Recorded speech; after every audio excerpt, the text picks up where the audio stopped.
গত 4 মাসে এ পর্যন্ত প্রায় 12টার মতো বই শেষ করেছি। সো আমি কিছু টিপস শেয়ার করবো এই ভিডিওতে, যেগুলো ফলো করলে আপনার বই পড়া বাড়াতে পারবেন। আপনি কি বই পড়তে পছন্দ করেন, নাকি বই পড়ার যে কনসেপ্টটা আছে এটাকে আপনি অনেক বেশি অ্যাডমায়ার করেন? আমি নিজে বই পড়াটাকে অনেক অ্যাডমায়ার করি এবং ছোটবেলা আমি নিজে অনেক বই পড়েছি, কিন্তু বড় হওয়ার পর ইউনিভার্সিটি থেকে বের হয়ে চাকরি বাকরিতে ঢোকার পর যেটা দেখা যায় যে বই খুব একটা পড়া হয় না। গুডরিডসের প্রত্যেক বছরই যে ইয়ারলি রিডিং চ্যালেঞ্জটা আছে সেটার মধ্যে আমি একটা এন্ট্রি দেই 15, 20টা, 25টা, 30টা বইয়ের।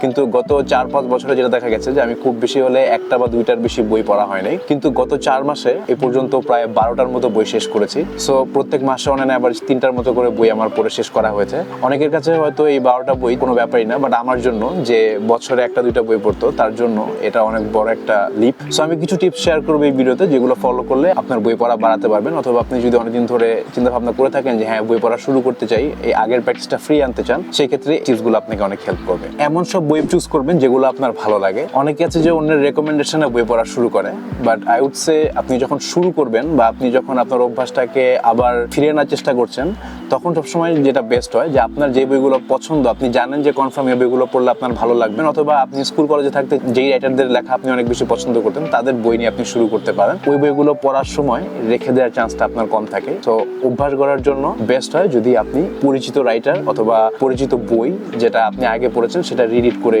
শুরু করতে পারেন। আমার একটা ছোট এক্সাম্পল দেই, ইউভাল নোয়া হারারির সেপিয়েন্স যে বইটা আছে, এটা একটা অনেক পপুলার একটা বই।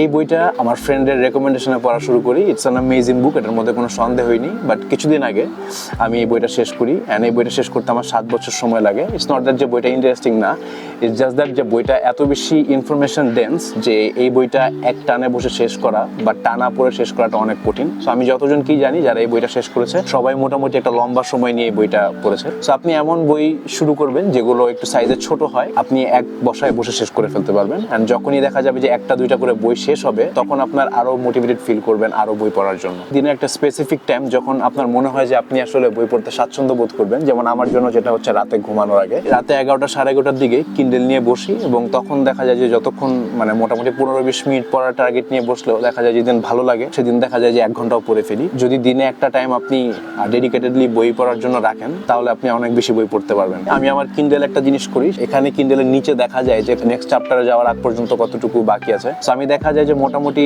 8-10 পেজ যদি বাকি থাকে আমি চেষ্টা করি ওটা শেষ করে ফেলার। অথবা আপনি যেটা করতে পারেন যে আপনি একটা চ্যাপ্টার পড়ছেন, আপনার কাছে মনে হচ্ছে যে আপনি ঘুমিয়ে পড়বেন, তখন পাতা উল্টিয়ে দেখতে পারেন যে কারেন্ট চ্যাপ্টারটা কখন শেষ হচ্ছে।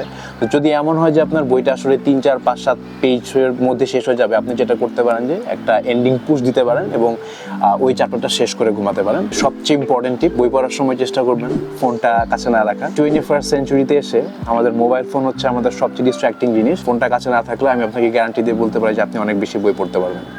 হোপ এই টিপসগুলো ইউজ করে আপনি আবার বই পড়া শুরু করতে পারবেন, অথবা আরও বেশি বই পড়তে পারবেন এখন থেকে। Happy reading.